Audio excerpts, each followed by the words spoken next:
God's Love and Forgiveness, Evangelism Book 1. Written by Zacharias Tane Fomum.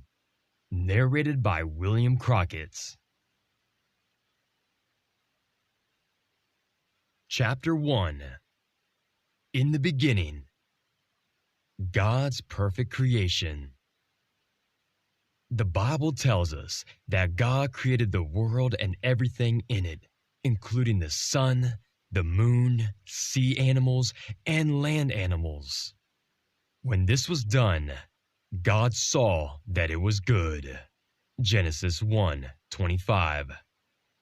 God also created man in his own image. In the image of God, he created him. Male and female, he created them. Genesis 1:27. After everything was created, both man and animal, land and sea, God saw everything that he had made, and behold, it was very good. Genesis 1:31.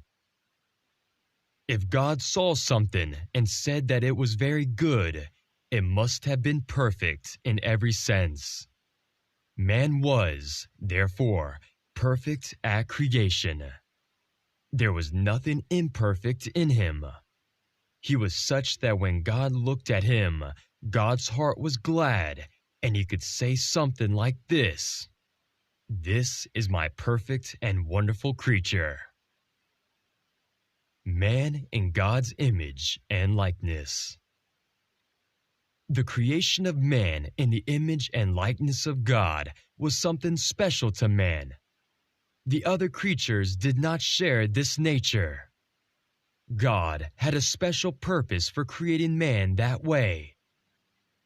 The purpose was, first of all, that man should be specially related to him, being able to understand him, talk with him, enjoy him, and glorify him forever. Secondly, it was that man should take charge of the rest of creation, controlling it and directing it. The special relationship between God and man was meant to please God and man. God wanted it, and man needed it. Although God wanted it, he could do without it. Man, however, needed it if he was to function properly. Fellowship between God and man. God actually did come down to man to talk with him. Genesis 3:8.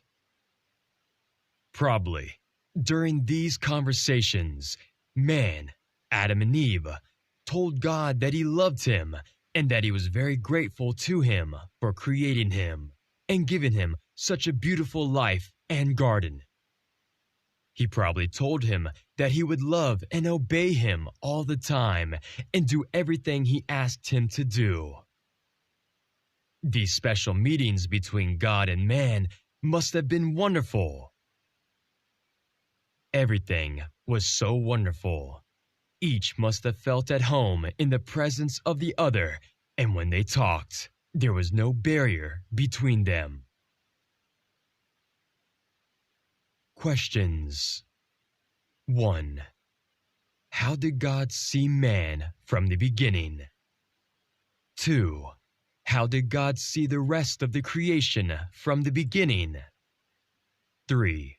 What is the first reason why God created man in the image and likeness of God? 4. What kind of relationship existed between God and man at the beginning?